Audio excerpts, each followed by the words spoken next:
Welcome to this series of MGT 201 short lectures. ये MGT 201 की short lecture series की video है। New syllabus के मुताबिक कंप्लीट सीरीज इस चैनल के ऊपर अपलोड की जा रही है और आज की वीडियो के अंदर आपको MGT 201 का मॉड्यूल नंबर 10 करवाया जा रहा है। इसके अंदर जितने भी टॉपिक्स हैं उनके मेन पॉइंट्स करवाए जा रहे हैं फाइनल टर्म एग्जाम्स की प्रिपरेशन के लिए। तो शुरू करते हैं आज के इस ट्यूटोरियल को। So understanding cost of capital. अब जो कॉस्ट ऑफ कैपिटल है वो रिप्रेजेंट करता है मिनिमम रिटर्न जो कि कंपनी को लाजमी तौर पर अर्न करना होता है उसकी इन्वेस्टमेंट्स के ऊपर, ताकि वो सेटिस्फाई करे उसके इन्वेस्टर्स और क्रेडिटर्स को भी। और ये बेंचमार्क के तौर पे एक्ट करता है एवेल्यूएट करने के लिए जो न्यू प्रोजेक्ट हैं और ओवरऑल जो फाइनेंशियल परफॉर्मेंस होती है। और अगर एग्जांपल अगर हम लें तो जैसे कि अगर शेयर होल्डर्स एक्सपेक्ट करते हैं 10% रिटर्न और लैंडर्स जो रिक्वायर करते हैं 6%, कंपनी को लाजमी तौर पर जनरेट करना चाहिए रिटर्न जो कि एक्सीड कर जाए इन थ्रेशोल्ड को, ताकि मेंटेन करे इस इन्वेस्टर्स का कॉन्फिडेंस। और ये कॉन्सेप्ट क्रिटिकल भी होता है क्योंकि ये इन्फ्लुएंस करता है स्ट्रेटेजिक डिसीजन, जैसे कि एक्सपेंशन का डिसीजन हो गया, मर्जर्स हो गए या एक्विजिशन हो गया। और जो कॉस्ट ऑफ कैपिटल होती है ये जो है रिफ्लेक्ट भी करती है अपॉर्चुनिटी कॉस्ट को भी। अपॉर्चुनिटी कॉस्ट जो है इकोनॉमिक्स के अंदर कॉन्सेप्ट होता है, यानी कि एक काम को छोड़ के दूसरे काम को करना। तो ये भी एक अपॉर्चुनिटी कॉस्ट हुई क्योंकि एक काम को छोड़ के अब आप लोग जो स्टडी कर रहे हैं एंटरटेनमेंट वगैरह को छोड़ के, तो ये भी एक आप कॉस्ट दे रहे हैं। भले ये पैसे नहीं है लेकिन ये भी एक कॉस्ट है कि सेक्रीफाइस कर रहे हैं एंटरटेनमेंट जो है वो स्टडी करने के लिए। तो अपॉर्चुनिटी कॉस्ट ऐसी कॉस्ट होती है जिसके अंदर कोई पैसा नहीं जाता लेकिन एक जो है वो सेक्रीफाइस की जाती है। तो कंपनीज अक्सर जो है वो कंपेयर करती हैं उनके इंटरनल रेट ऑफ रिटर्न जो है कॉस्ट ऑफ कैपिटल के साथ, ताकि डिटरमाइन की जाए प्रोजेक्ट की वायबिलिटी। अगर आईआरआर जो है वो एक्सीड कर जाता है कॉस्ट ऑफ कैपिटल, प्रोजेक्ट जो है वो ऐड करता है वैल्यू, और इसके मुकाबले में ये कि ये जो है डिस्ट्रॉय कर सकता है शेयर होल्डर की वेल्थ को। और इसी के साथ साथ कॉस्ट ऑफ कैपिटल जो वेरी करता है मुख्तलिफ इंडस्ट्रीज़ में और फर्म में डिफरेंसेस की वजह से रिस्क प्रोफाइल में, मार्केट कंडीशन और कैपिटल स्ट्रक्चर में। अब इक्विटी एंड डेट, अब इसको देखते हैं। कैपिटल प्राइमरीली तौर पे अगर हम देखें तो उसमें इक्विटी है, डेट है, और हर कोई जो है वो मुख्तलिफ उसकी करेक्टरिस्टिक्स और इम्प्लिकेशन है कॉस्ट के लिए। इक्विटी से मुराद फंड्स जिनको ऑनर्स खुद प्रोवाइड करते हैं या फिर कंपनी के केस में शेयर होल्डर्स करते हैं। टिपिकली तौर पे कॉमन या प्रेफर्ड स्टॉक से आता है। और कॉमन स्टॉक होल्डर्स के पास वोटिंग राइट भी होता है, जिनके पास कॉमन स्टॉक्स होते हैं वो वोट भी कर सकते हैं और क्लेम कर सकते हैं रेजिडुअल प्रॉफिट। और इसके अलावा प्रेफर्ड स्टॉक को फिक्स डिविडेंड मिलता है कुछ इंटरेस्ट की तरह से, जैसे कि, और प्रायोरिटी भी इनको दी जाती है लिक्विडेशन के केस के अंदर। डेट दूसरे मुकाबले में अगर हम देखें, इक्विटी की तो बात हो गई, डेट के अंदर बोरो किया जाता है, लोन वगैरह लिए जाते हैं या फिर बॉन्ड्स के ज़रिए पैसा जो है वो बोरो किया जाता है और ये रिक्वायर करता है पीरियोडिक इंटरेस्ट पेमेंट। अब इसमें जो है वो इंटरेस्ट लाजमी तौर पर दिया जाएगा और प्रिंसिपल भी वापस लौटाया जाता है। अब जैसे कि कंपनी एग्जांपल ने इशू कर रही है बॉन्ड्स जो है 8% कूपन रेट पे, जो कि एक फ़िक्स कॉस्ट ऑफ डेट इनकर करती है, जबकि इक्विटी कॉस्ट जो है वो फ्लक्चुएट होती है, बेस करती है मार्केट एक्सपेक्टेशन और डिविडेंड पॉलिसीज़ पे। सो मिक्स होता है इक्विटी और डेट का, जाना जाता है कैपिटल स्ट्रक्चर के तौर पे। The cost of equity and debt. अब जो कॉस्ट ऑफ इक्विटी रिप्रेजेंट करती है रिटर्न जो एक्सपेक्ट करते हैं शेयर होल्डर्स इन्वेस्ट करने के लिए कंपनी के अंदर, और ये हो सकता है एस्टिमेटेड यूज़ करते हुए मॉडल्स जैसे कि डिविडेंड डिस्काउंट मॉडल या फिर कैपिटल एसेट प्राइसिंग मॉडल। और डिविडेंड डिस्काउंट मॉडल के अंदर में अगर हम देखें तो अगर एक स्टॉक पे करता है 5% डिविडेंड और ट्रेड किया जाता है उसको $5 डिविडेंड और ट्रेड किया जाता है उसको $50 के ऊपर, नो ग्रोथ के साथ। सो जो कॉस्ट ऑफ इक्विटी होगी वो बराबर होगी 10%, क्योंकि 5 से हम डिवाइड करेंगे 50 को। और कांस्टेंट रिटर्न के साथ फार्मूला बन जाता है R=D1/P+g, जहाँ पर D1 जो होता है वो नेक्स्ट ईयर का डिविडेंड होता है और स्मॉल g ग्रोथ रेट होता है। अब जो कॉस्ट ऑफ डेट है वो इफेक्टिव इंटरेस्ट रेट है जो कि पे किया जाता है बोरोड फंड्स के ऊपर, एडजस्ट किया जाता है टैक्स बेनिफिट्स के लिए, क्योंकि इंटरेस्ट जो है वो डिडक्टिबल है।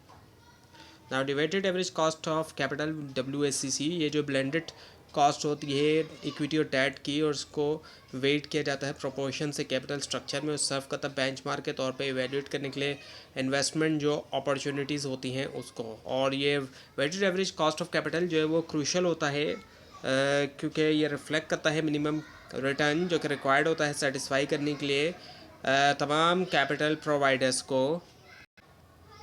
अब इसका जो फार्मूला है weighted average cost of capital का, वो होता है के small E multiply by E percentage, और ये पूरा जो है इसमें हम ऐड करेंगे के small D multiply by D percentage, और ये फिर मल्टीप्लाई किया जाएगा 1 माइनस टैक्स रेट से। और एग्जांपल अगर लें तो अगर एक कंपनी जो है उसकी 60% इक्विटी है, जो कि आपको लिखा हुआ दिखाई भी दे रहा है, 10% कॉस्ट के ऊपर, और 40% डेट है 6% कॉस्ट के ऊपर, और साथ में टैक्स रेट है 30%। अब इस पूरे को जब हम फार्मूले में पुट करेंगे तो हमारे पास जो weighted average cost of capital आएगा वो आएगा 8.68%।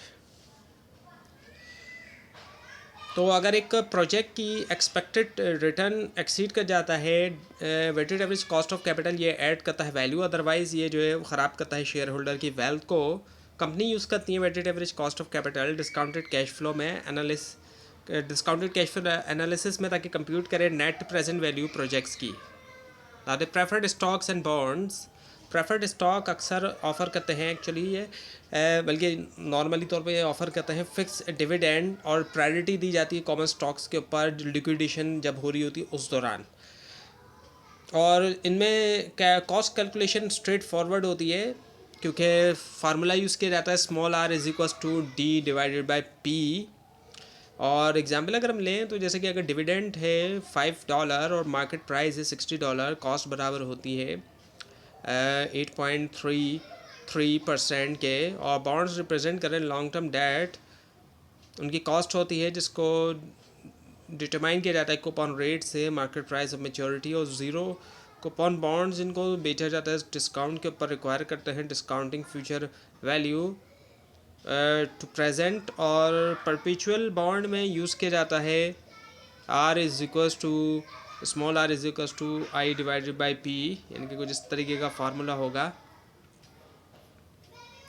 और यहाँ पर आई जो है वो एनुअल इंटरेस्ट रेट है, एनुअल इंटरेस्ट हो गया, और पी जो है वो प्राइस हो गया, और यील्ड टू मैच्योरिटी जो कि YTM है, ये जो है मेजर करता है टोटल रिटर्न कंसिडर करते हुए जो इंटरेस्ट और कैपिटल गेन होते हैं।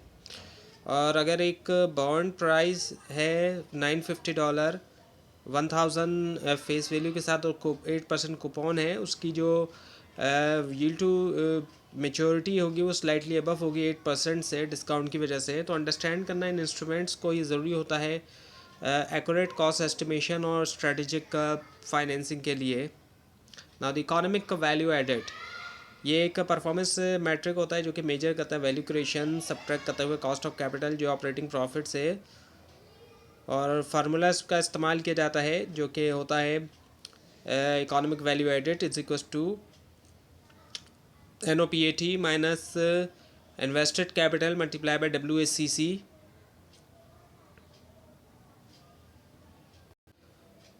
अब एक positive economic value added, positive versus negative की हम बात करें तो पॉजिटिव जो इकोनॉमिक वैल्यू एडेड होता है इंडिकेट करता है कि कंपनी जनरेट करे रिटर्न उसकी कॉस्ट ऑफ कैपिटल से ज़्यादा और क्रिएट कर रही है शेयर होल्डर की वैल्यू, जबकि नेगेटिव इशारा करता है इसका उल्टा डिस्ट्रक्शन का।